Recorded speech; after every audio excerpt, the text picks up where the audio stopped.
ओम श्री गणेशाय नमः। ओम श्री सरस्वत्यै नमः। ओम श्री सद्गुरुदेवाय नमः। आदरणीय भक्तजनों, सादर नमस्कार। कल की कथा में हमने आप लोगों को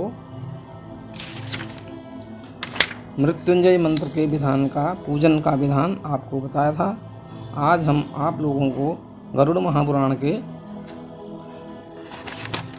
19वें और 20वें अध्याय की कथा श्रवण करवाएंगे। इसमें आप लोगों को सर्पों के विष हरने के उपाय तथा दुष्ट उपद्रवों को दूर करने के मंत्र, प्राणेश्वरी विद्या इसका नाम है, इसका हम आपको श्रवण करवाएंगे।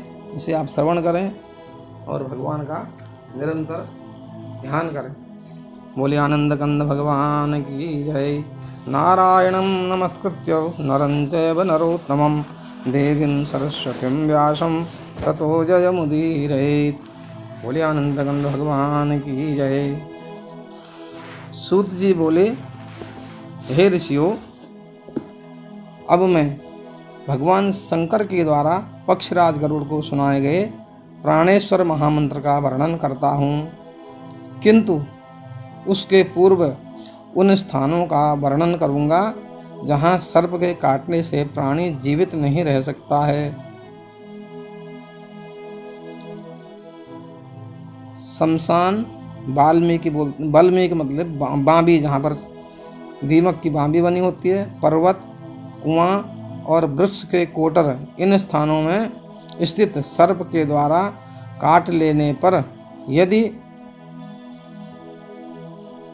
उस दांत लगे स्थान पर 3 प्रच्छन्न रेखाएं बन जाती है तो वह प्राणी जीवित नहीं रहता है। सर्वप्रथम ये आप बता दिया गया है। शमशान घाट में, वाल्मीकि मतलब दीमक की बांबी में, पर्वत पर, कुएं पर और वृक्ष के कोटर में, इन स्थानों में स्थित सर्प के द्वारा, जो इन स्थानों में सर्प बैठा हुआ है, अगर उसके काटने पर यदि उस दांत लगे हुए, जहाँ पर उस सर्प का दांत लगा हुआ है, उस स्थान पर 3 प्रच्छन्न रेखाएं, 3 रेखाएं अगर बन जाती हैं तो वह प्राणी, सांप जो सर्प के द्वारा काटा गया है, जिसको सर्प दंश किया गया है, वो उसका बचना बहुत मुश्किल होता है।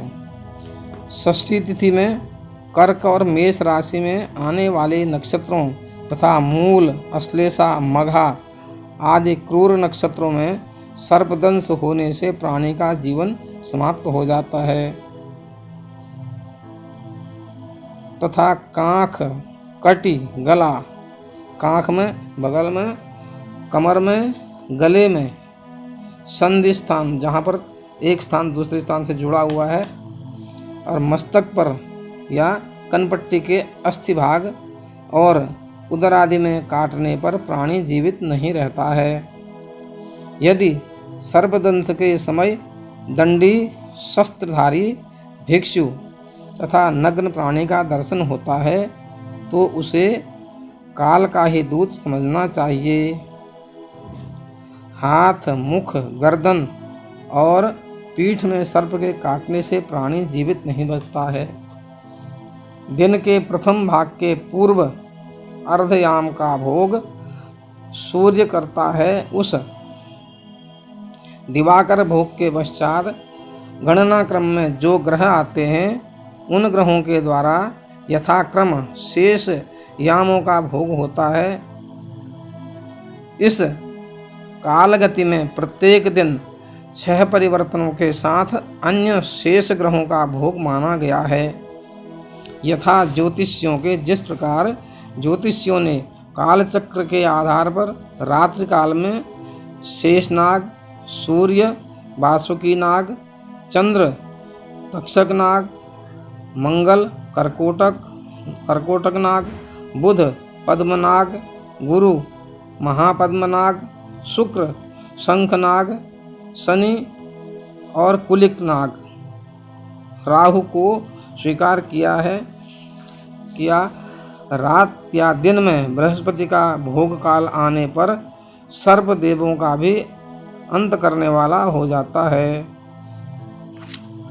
अतः इस काल में सर्प द्वारा काटा गया प्राणी बच नहीं सकता है। दिन में शनि ग्रह की बेला के आने पर राहु अशुभ धर्म से संयुक्त रहता है, अतः वह अपने यामार्थ भोग और संधि काल की अवस्थिति में काल अर्थात यमराज की गति के समान गतिमान रहता है। रात्रि और दिन का मान लगभग 30-30 घटी का होता है।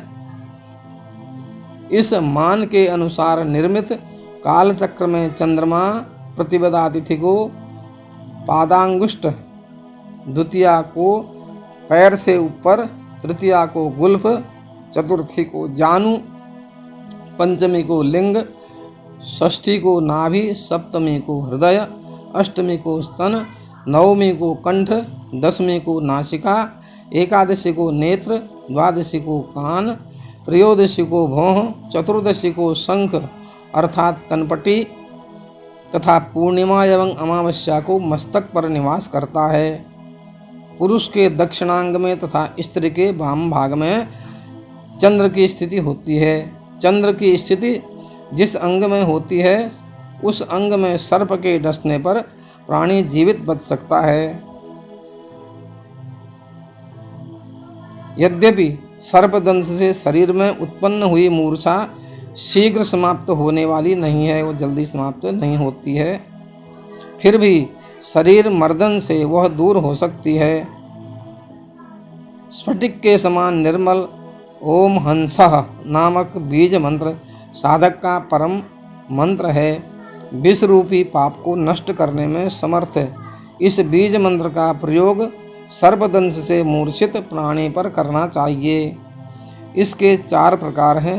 प्रथम मात्रा बीज बिंदु से युक्त है, दूसरा 5 स्वरों से संयुक्त है, तीसरा 6 स्वरों से संयुक्त है और चौथा विसर्ग युक्त है। प्राचीन समय में पक्षीराज गरुड़ ने तीनों लोकों की रक्षा के लिए ओम कुरु कुले स्वाहा इस महामंत्र को आत्मसात किया था। अतः सर्प एवं सर्पिणियों के विष को शांत करने के लिए इच्छुक व्यक्ति को मुख में ओम, कंठ में कुरु, दोनों गुल्फों में कुले तथा दोनों पैरों में स्वाहा मंत्र का न्यास करना चाहिए।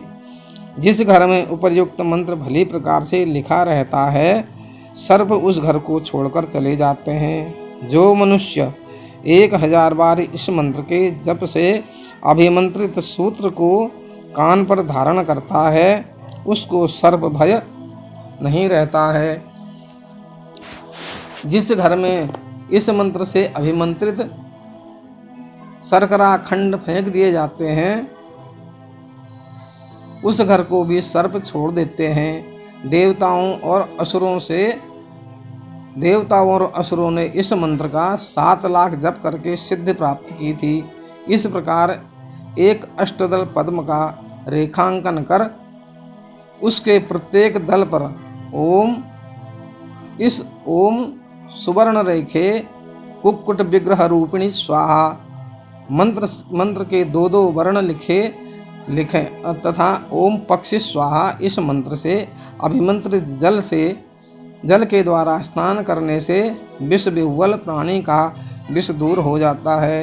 ओम पक्षी स्वाहा इस मंत्र के द्वारा अंगुष्ठ भाग से लेकर कनिष्ठिका पर्यंत करन्यास तथा मुख, हृदय, लिंग और पैरों में अंगन्यास करें तो विषधर नाग ऐसे मनुष्य की छाया को स्वप्न में भी लांघ नहीं सकता। जो मनुष्य इस मंत्र का 1 लाख जप करके सिद्धि प्राप्त कर लेता है वह अपनी दृष्टि मात्र से व्यथित व्यक्ति के शरीर में व्याप्त विष को नष्ट कर देता है। ओम ह्रीं ह्रूं ह्रीं भी रुंडायै स्वाहा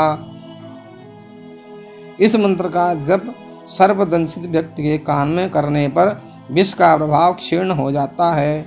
यदि दोनों पैर के अग्रभाग में आ, गुल्फ में ई, जानु में उ, कटी में ऐ, नाभि में ओ, हृदय में औ, मुख में अंग तथा मस्तक में अह वर्ण का स्थापन कर ओम हंसः बीज मंत्र से सहित न्यास करके साधक इस बीज मंत्र का ध्यान, पूजन और जप करे तो वह सर्प विष को दूर कर सकता है। मैं स्वयं गरुड़ हूँ, गरुड़ जी कह रहे हैं, मैं स्वयं गरुड़ हूँ, यह ध्यान करे। इस प्रकार से साधक जो है ध्यान करे कि मैं स्वयं गरुड़ हूँ, यह ध्यान करे। इस प्रकार से भावना करे अपने मन में। इस प्रकार से भावना करके साधक को विष शमन का कार्य करना चाहिए। जो भी किसी के विष को नष्ट करना चाहता हो, किसी सर्पदंश के विष को, उस प्रकार से उसको अपने आप यह समझना चाहिए कि मैं गरुड़ हूँ। इस प्रकार से उसका भगवान का ध्यान करना चाहिए, गरुड़ जी का ध्यान करना चाहिए। इस हंग बीज मंत्र का शरीर में विन्यास विषादि का हरण करने वाला कहा गया है। बाएं हाथ में हंसः मंत्र का न्यास करके जो साधक इस मंत्र का ध्यान, पूजन और जप करता है वह सर्प विष को दूर करने में समर्थ होता है, क्योंकि यह मंत्र विषधर नागों के नासिका भाग और मुंह की श्वास नलिका को भी रोकने में पूर्ण समर्थ है। यह मंत्र शरीर की त्वचा, मांस आदि में व्याप्त सर्प विष को भी विनष्ट कर देता है। सर्पदंश से मूर्छित प्राणी के शरीर में ओम हंसः मंत्र का न्यास करके भगवान नीलकंठ आदि देवों का भी ध्यान करना चाहिए। ऐसा करने से यह मंत्र अपनी वायु शक्ति के द्वारा उस संपूर्ण विष का हरण कर लेता है। प्रत्यंगिराज की जड़ को चावल के जल के साथ में पीसकर पीने से विष का प्रभाव दूर हो जाता है। पुनर्नमा, प्रियंगु, भक्त्रज, ब्राह्मी, श्वेत बृहति, कुष्मांड, अपराजिता की जड़, गेरू तथा कमलगट्टे के फल को जल में पीसकर घृत के साथ लेप तैयार करना चाहिए।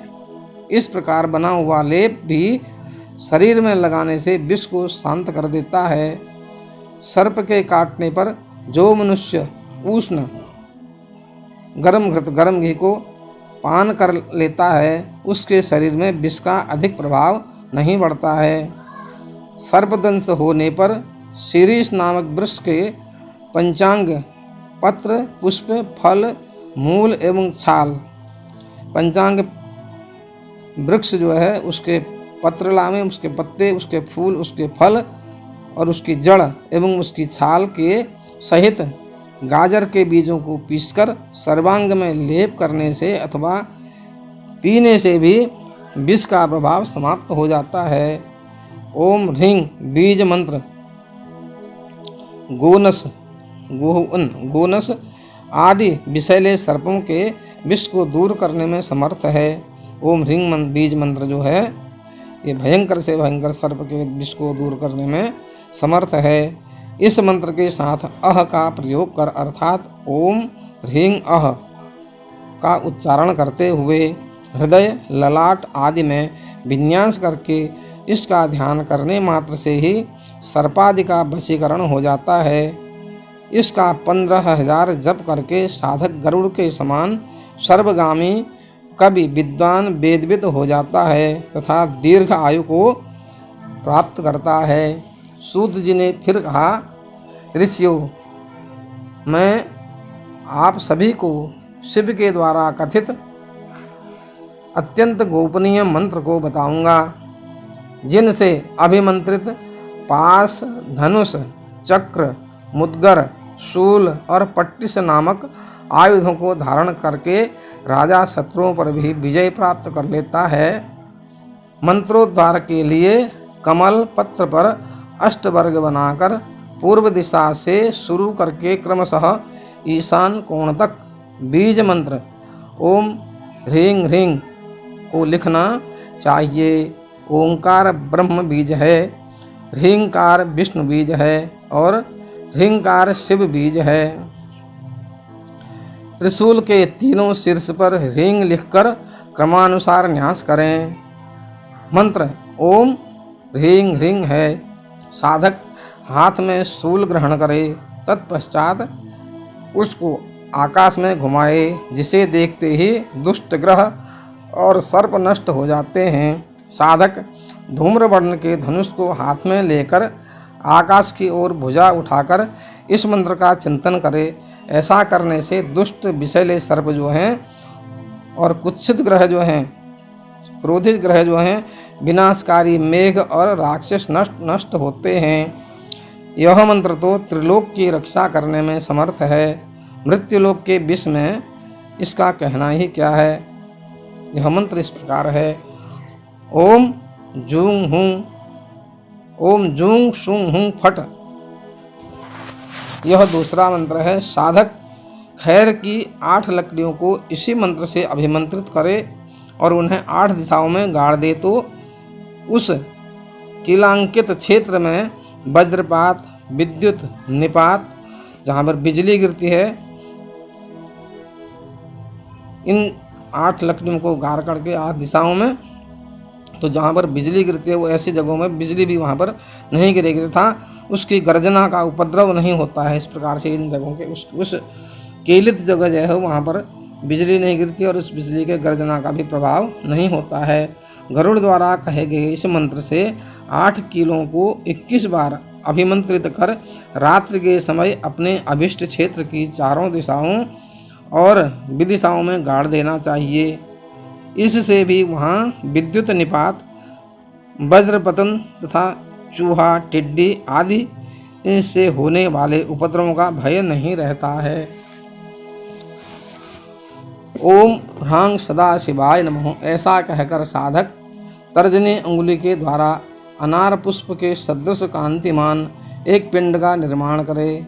उस पिंड के दर्शन मात्र से ही दुष्टजन मेघ, विद्युत, विष, राक्षस, भूत और डाकिनी आदि 10 दिशाओं को छोड़कर भाग जाते हैं। ओम ह्रीं गणेशाय नमः। ओम ह्रीं स्तंभनादिक चक्राय नमः। ओम ऐं ब्रह्मए त्रैलोक्य डामराय नमः। इस मंत्र का संग्रह को भैरव पिंड कहा जाता है। यह भैरव पिंड विष तथा पापक ग्रहों के कुप्रभाव को समाप्त करने में समर्थ है। यह साधक के कार्य क्षेत्र की रक्षा और भूत राक्षस आदि की उपद्रवी शक्तियों को नष्ट करता है। ओम नमः यह कहकर साधक अपने हाथ में इंद्र वज्र का ध्यान करे। इस वज्र मुद्रा से विष, शत्रु और भूतगण विनष्ट हो जाते हैं। ओम क्षुं क्ष नमः इस मंत्र से बाएं हाथ में पास का स्मरण करे, जिससे विष तथा भूतादि का विनाश होता है। इसी प्रकार ओम ह्रांग नमः इस मंत्र के उच्चारण से उपद्रवकारी मेघ और पाप ग्रहों के प्रभाव नष्ट हो जाते हैं। कृतांत यमराज का ध्यान करके साधक छेदक अस्त्र, भाले को बोलते हैं छेदक अस्त्र, से शत्रु समूह का विनाश करे। ओम क्षण नमः इस मंत्रोच्चार के साथ काल भैरव का ध्यान करके मनुष्य पापक ग्रह, भूत, विष के प्रभाव का शमन कर सकता है। ओम लसत जिह्वाक्ष स्वाहा इस मंत्र का ध्यान करके मनुष्य खेती बाड़ी में विघ्न डालने वाले ग्रह, भूत, विष और पक्षियों का निवारण कर सकता है। ओम क्षण नमः इस मंत्र को रक्त वर्ण की स्याही से, लाल रंग की स्याही से नगाड़े पर लिखकर उसे बजाना चाहिए। उसके शब्दों को सुनकर पापग्रह आदि सभी उपद्रवकारी तत्व भयभीत हो जाते हैं। बोले आनंद कंद भगवान की जय। इस प्रकार से इस गरुड़ महापुराण के 19वें और 20वें अध्याय की इस क्रम को हम यहाँ पर विराम देते हैं। बोले आनंद कंद भगवान की जय।